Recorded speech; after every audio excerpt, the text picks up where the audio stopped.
तो सी एलिगेंस का यूज जो है ना वो बहुत ज्यादा होता है रिसर्च में।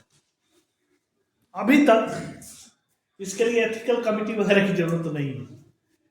रैट पर, फिश पर भी 21 में आ गया है। फ्रॉग का तो बंद ही हो गया करना एक्सपेरिमेंट। जो भी उसके लिए एथिकल कमिटी का जो है अप्रूवल लेना होता है एक्सपेरिमेंट करने पर। सो व्हाई स्टडी वॉर्म्स, ये experts from proposal to medical research council 1963 वो क्या कहते हैं, वही से लिया गया line. Thus, we want a multicellular organism which has a short life cycle, can be easily cultivated, and is small enough to be handled in large numbers, like a microorganism. It should have relatively few cells so that exhaustive study of lineage and pattern can be made, and should be amenable to genetic analysis. अब इतने सारे लोगों को Nobel prize मिला है C elegance model organism use करके। इतने सारे लोगों को 2002, 2006, 2008 इन लोगों को नोबेल प्राइज मिला है। That Sydney Brenner, John Sulston and H Robert Horvitz 2002 Nobel prize for physiology और मेडिसिन। 2006 फिजियोलॉजी एंड मेडिसिन में Andrew Fire and Craig Mello, and 2008 Martin Calvin. Okay, so we can easily cultivate C. elegans, right? Can grow 1,000 tons of petri dish, feed on non-hazardous bacteria and keep to maintain. एक छोटे से petri plate में इसमें छोटे से petri plate में छोटा लगभग कई हजारों सी एलिगेंस को हम ग्रो करा सकते हैं। और सबसे इंपॉर्टेंट बात यह है कि सी एलिगेंस का फूड मटेरियल जो है वो बैक्टीरिया है, राइट? और वो किस तरह का बैक्टीरिया जो हार्मफुल नहीं है, right? Okay, short generation time 3 दिन में ही ये जो है वो एग से एडल्ट स्टेज में पहुंच जाता है, right? 3 day, only 3 days, right? हम लोग में देखो कितना टाइम लगेगा, या राइट में भी एक्सपेरिमेंट करना हो तो टाइम लगेगा, बट यहाँ ओनली 3 डेज में जो है वो एग से जो है एडल्ट स्टेज में पहुंच जाता है। ओके, साइज इसका बहुत छोटा है, ओनली वो नेकेड आई से देखोगे तो नहीं देख पाओगे, 1 mm के राउंड होता है, राइट? सो उसका साइज काफी छोटा है। एक एनिमल में लगभग 959 सेल्स जो है वो hermaphrodite एडल्ट में होते हैं और 1031 मेल सेल्स में होते हैं, राइट? तो ऑन एन एवरेज तुम कह सकते हो कि एक एनिमल में 1000 सेल्स अवेलेबल है। तो 1000 सेल्स का स्टडी किया जा सकता है। ओके, और जेनेटिक एनालिसिस के लिए फेवरेबल है। अगर you want to study some genes तो it is favourable, right? Transparency मतलब उसका जो डेवलपमेंट हो रहा होता है वो ट्रांसपेरेंट होता है, माइक्रोस्कोप में फिक्स कर दिए, रिकॉर्डिंग में फिक्स कर दिए, उसको देख सकते हो, right? So allow for development to analyse from single cell and cell to be lineage. ये इसका डिफरेंट स्टेज होता है, राइट? 3 दिन हमने बताया, 3 दिन उसका जनरेशन टाइम है। एक से पहले हैच होके L1 स्टेज जाएगा, L1 स्टेज से L2 स्टेज होगा, L2 स्टेज से L3 स्टेज होगा और देन L4 स्टेज होगा। सो जो लेबोरेटरी में काम करते हैं वो इजीली उसको रिकॉग्नाइज कर सकते हैं। L1 में बिल्कुल पतला होता है, L2 से उससे थोड़ा मोटा और बड़ा हो जाता है, और L4 जो स्टेज होता है वो एडल्ट स्टेज कहलाता है और उसमें जो है गट वॉर्म्स भी रहते हैं। बीच में ये दिखाया गया डॉर्क। डॉर्क का मतलब हुआ if there is some unfavourable condition, temperature जो है लगभग 15 डिग्री से लेकर और 25 डिग्री उसके लिए बहुत बढ़िया होता है। लेकिन उससे कम हो जाए या उससे ज़्यादा हो जाए तो उसके लिए फेवरेबल नहीं होता है। बहुत कम हो जाए, बहुत ज़्यादा हो जाए तो वो जो है वो डॉर स्टेज में जा सकता है, अगर बहुत कम हो जाए तो डॉर स्टेज में जाने का मतलब हुआ कि L1 स्टेज में ही रह जाएगा, राइट। और जब कंडीशन फेवरेबल होगा तो सीधे L3 L4 में एंट्री मारेगा, राइट। तो ये साइकिल है, life cycle of C elegans, right. देखो स्ट्रक्चर है सी एलिगेंस का, उसमें जो है स्ट्रक्चर में तुमको फायरिंग्स, इंटेस्टाइन, वल्वा, वल्वा का तो हम लोग को पढ़ना है, vulva development in C elegans, CSIR में क्वेश्चन भी खूब पूछता है, तो एक है हमें वो पढ़ना है उसको, बाकी सब ऑर्गन का नहीं है हमें जो है वो पढ़ने के लिए। और यहाँ सी द स्ट्रक्चर, इसको ऐसे देखो तो माइक्रोस्कोप में ना ऐसे ही स्ट्रक्चर दिखेगा।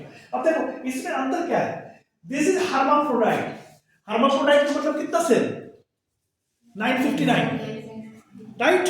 और ये मेल्स कितना 100 समथिंग 34 कुछ 59। तो सी इसमें देखो हर्माफ्रोडाइट में देख के इसका पॉपुलेशन बहुत कम होता है, इसका ही पॉपुलेशन ज्यादा होता है। और यहाँ देखो कैसे पहचानोगे, ये टिप इस तरह से होगा तो इसका मतलब हर्माफ्रोडाइट है, वो चीज सही। और यहाँ मेल वाला देखो ये इस तरह से है, right? So you can easily recognize to observe.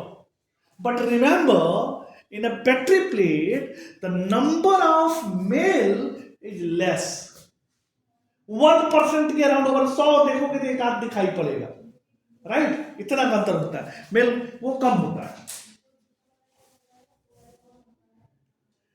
ये कैसे जो है different C elegans gonads and externally explanatory system, you can see that here just for understanding point of view।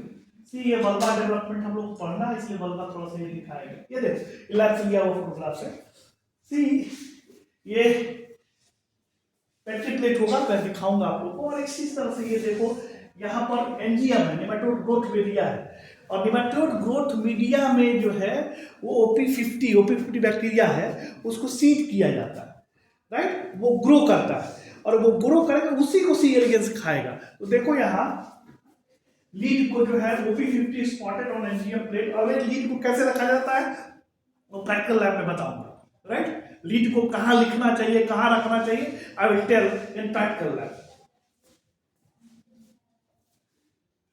अब देखो लाइफ साइकिल में जो है normally growth and self fertilize hermaphrodite लेंगे अबाउट 300 days बाद, 300 eggs देता है। Each of these hatch to give a small larva. These will grow and molt through 4 larval stage, L1, L2, L3, L4 stage. And generation time 3 days. Lifetime about 15 to 20 days. क्या मतलब हुआ? Generation time 3 days. मतलब egg से adult stage में 3 दिन में पहुंच जाएगा, और लाइफ टाइम 15 से 20 दिन, 15-20 दिन के बाद वो मर जाएगा। लगभग वो 300-400 अंडे देगी, 300 अंडे देगी, right. So alternative sexual form in male।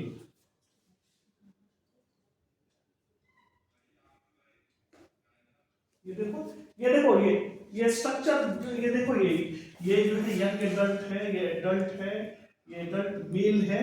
इस स्ट्रक्चर को ये लैब में लिया है, राइट। और ये 25 डिग्री स्टेज का जो है पूरा पूरा कहानी। तो तुम लोग साइकिल पूछा जा सकता है, life cycle of C elegans, L1 L2 STL को आना चाहिए।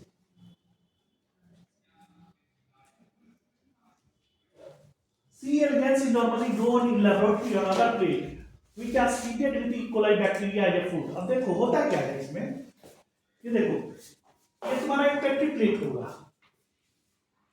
राइट।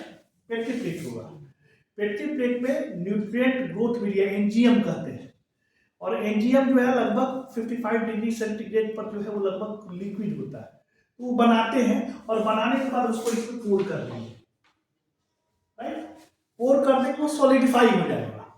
सॉलिडिफाई होने के बाद फिर इसमें जो है क्या करते हैं, इसमें जो OP50 इकोलाई है, OP50 स्ट्रेन है, OP50 बैक्टीरिया है, OP50 उसको यहां पर रख देते हैं और उसको मिला देते हैं ऐसे, और मिलाने के बाद उसको 37 डिग्री टेम्परेचर पर छोड़ देते हैं, क्योंकि 37 डिग्री टेम्परेचर पर बैक्टीरिया का ग्रो अच्छा होता है।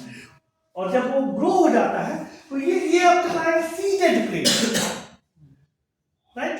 और इस सीडेड प्लेट में जो है नाउ सीडेड प्लेट में जो है वो डिफरेंट ढंग से, जैसे एक प्रोसेस होता है चंकिंग। चंकिंग में क्या करते हैं, किसी प्लेट में जहां सी एलिगेंस है उठा के सीधे हम लोग चंकिंग कराके यहां रख देते हैं, राइट, उलट के। सो 3 दिन के बाद देखो ऑलरेडी इसमें सी एलिगेंस बहुत सारा दिख रहा है, प्लेट में जो सी एलिगेंस ग्रो कर गया। सो सी elegance is normally grown in laboratory on other plates which can seeded with E. coli bacteria as a food. The worms can also be grown in liquid culture for biochemical purposes.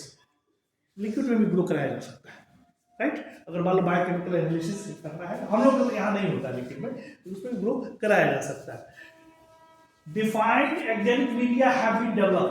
अब किस media में तुमको देना है वो भी develop किया जा सकता है, उसका क्या इफेक्ट पड़ रहा है, right.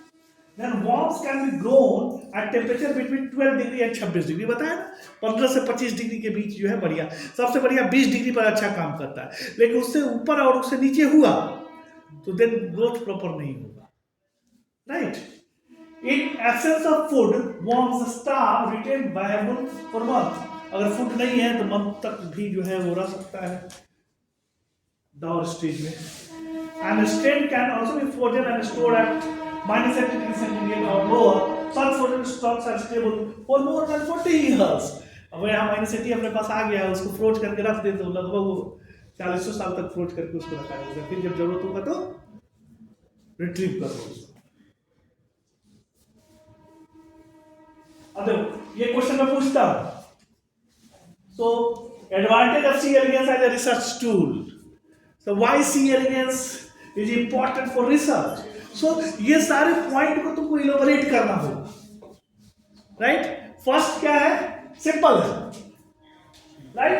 Second easy to grow है, इसको इलोबरेट करना होगा, लॉन्ग क्वेश्चन में पूछा जाता है। थर्ड क्या है, शॉर्ट लाइफ साइकिल है। फोर्थ क्या है, powerful genetic study can be conducted both self fertile and cross fertile. Transparent है, स्मॉल है, इनवेरिएंट सेल लीनिएज है, fully described anatomy and development है, कंप्लीटली सीक्वेंस जीनोम इसका है। Tools like RNA knockdown can be perform, stocks can be ford and preserve, no expensive animal house cost, cheap to maintain, present no biohazard, large size of प्रोटीनिंग। सबसे important ये है मेरे ख्याल से, अब देखो लगभग 1000 लगभग बताए थे ना, लगभग 1000 सेल्स हैं, इसमें 302 सेल्स न्यूरोनल है, लगभग 1/3 सेल जो है वो न्यूरोनल है। सो न्यूरोसाइंस के स्टडी के पॉइंट ऑफ व्यू से ये बहुत बढ़िया है, राइट। मतलब लगभग 1000 सेल है ही, और 1000 में 302 सेल्स जो है न्यूरोनल है, मतलब 1/3 जो है न्यूरोनल सेल्स, राइट। तो नर्वस सिस्टम तो इसमें नहीं है, लेकिन नेटवर्क है, उसको स्टडी करने के पॉइंट ऑफ व्यू से बहुत अच्छा होता है, तो इसको हम स्टडी कर सकते हैं। इन दिस वे थोड़ा सा तुम लोगों को सी एलिगेंस के विषय में बताया, लैबोरेटरी में तो आप लोगों को सी एलिगेंस को देखना है, ठीक है।